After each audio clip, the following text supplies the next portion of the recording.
Thank you, Lord. Thank you, Lord. Hi guys, it's your girl Eveee.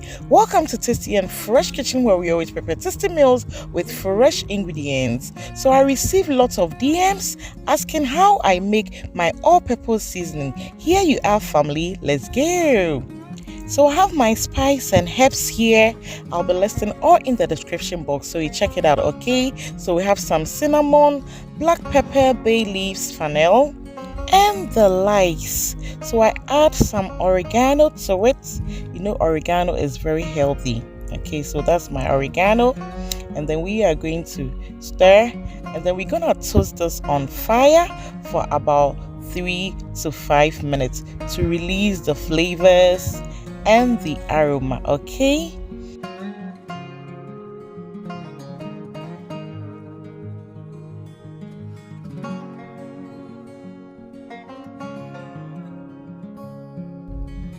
So we allow it to cool down and then we blend. And then this is my beautiful spice container.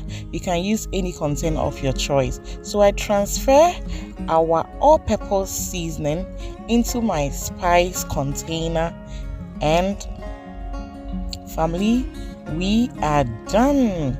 So you see how simple it is to make your own all-purpose or multi-purpose seasoning at home with no preservatives, no additives, no GMO. It's natural, it's beautiful, it's smooth, it's authentic, it's organic, and it is potent. You see, I just use this amount in my dishes and I am good to go.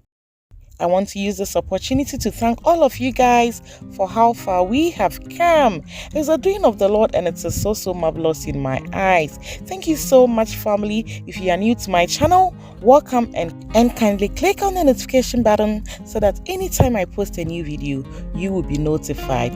If you like this video, just give your girl some thumbs up, like, comment, and share, family, so we go together. Thank you, and see ya in our next video. I love you guys. Bye.